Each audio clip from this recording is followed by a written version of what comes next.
Yo, what is up guys? It's me, Zach Lee. Hope you're all having a fantastic day and thank you for tuning in once again as I continue to try and grind out these daily NBA videos for you guys. You guys already know that you are beyond appreciated and this is my way of saying thank you, so thank you. And today we got some NBA goodness to talk about. Can you believe it? After the past few days have kind of been a little bit on the dry side, today we have some pretty juicy stuff to talk about. From Ben Simmons' cryptic tweet to LeBron James, all the way down to an NBA team causing someone to delete their Twitter account, literally. So let's dive in.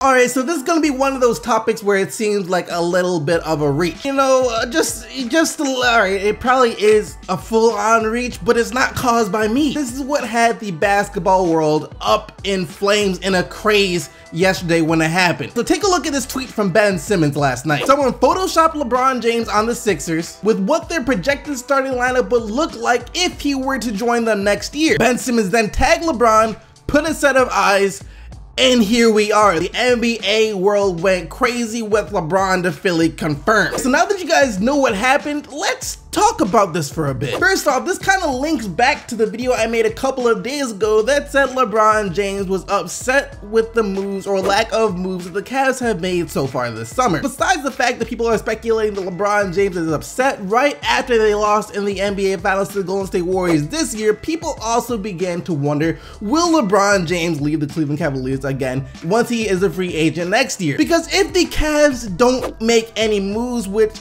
as the summer goes on, it's looking less and less likely like they will, and they lose in the finals once again to Golden State, the thought is that LeBron James could leave Cleveland. LeBron at this point of his career is still trying to win as many rings as he possibly can, and it's looking like the Cavs are no longer a team that he can do that with in the foreseeable future. The Cavs are no longer in a position where they can make moves to compete with Golden State. And not even just that, the Cavs are soon gonna have to worry about the Celtics, Sixers, and Bucks, and some of these other Eastern Conference teams that are on the come up trying to dethrone them in their own conference. The Cavaliers are kind of like a ship that's beginning to take on water, and if they don't do anything fast, it won't be too long before they completely sink. So after the speculation came out, there also were reports that LeBron James could go to teams like the LA Clippers. By the way, that one is completely dead since LeBron James has said that he will never play for the Clippers. Then there was also the Lakers, possibility of him teaming up with Paul George there as a free agent next summer. Who knows how that one will go? And then there was also the whole thing with the possibility of the banana boat happening, since LeBron James, Dwayne Wade, and Chris Paul are all about to be free agents next year. And if they can find a way to free Carmelo Anthony from whatever situation he's in,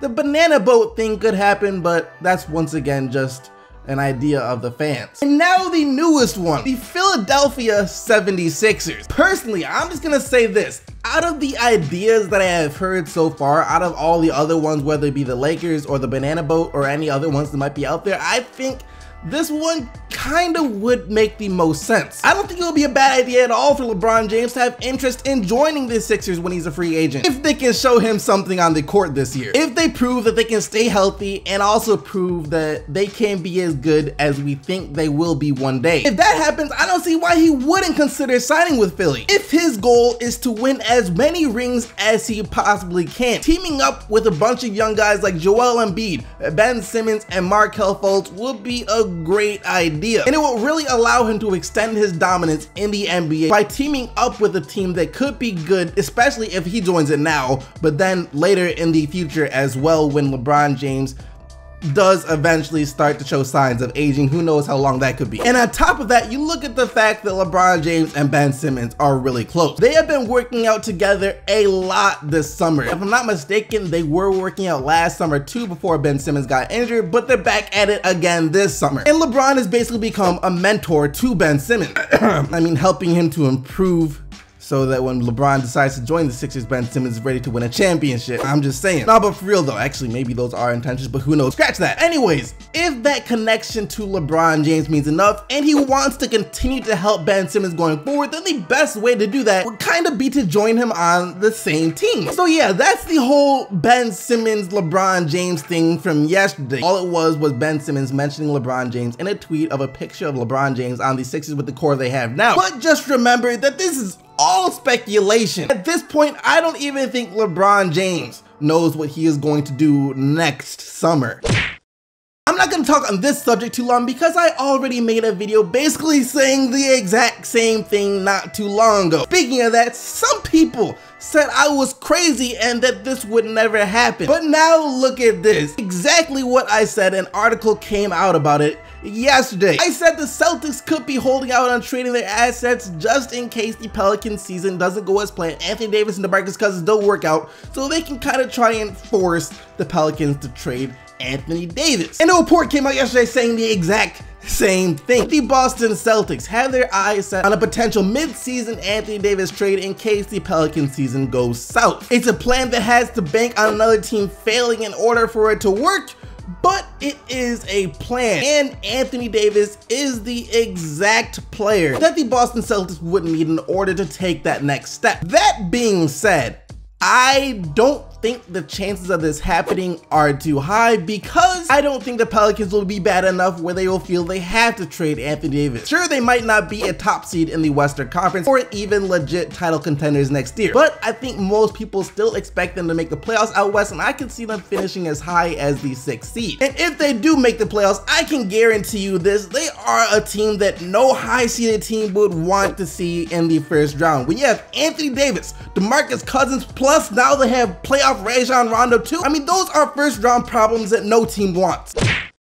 Now is the time of the video where we get into the daily Carmelo Anthony saga. Where is he going to end up recap thing. Previously, in the last episode of Carmelo Anthony's life, we talked about a new team emerging as a possible trade destination for Carmelo Anthony. The Portland Trail Blazers were hoping that he would consider waiving his no trade clause so he could play for them this year. However, yesterday we discovered that the wild Carmelo Anthony has no interest right now in waiving his no trade clause for the Portland Trail Blazers because his heart is still set on the Houston Rockets or the Cleveland Cavaliers. But it's also worth noting that Carmelo Anthony said that he just doesn't want to be in New York anymore because of the management. And this all kind of makes sense. I can see why Melo wouldn't waive his no trade clause to the Blazers right now. He really wants to play for the Cavs or for the Rockets, and if that's the case, waiving his no trade clause to the Blazers would almost ensure that he ends up in Portland, since I think they'd be able to offer the Knicks a little bit more than either the Cavs or the Rockets would be able to. Still though, there is just a glimmer of hope for any Portland fans out there that want to see Melo on your team. If the feelings continue that Melo really just wants to get out of the Knicks and trade talks completely died down, no mention whatsoever between Houston and Cleveland, then Melo might consider looking at other options to waive his no trade clause for, like the Portland Trail Blazers. I wouldn't get your hopes up though, I'm pretty sure he's going to Houston.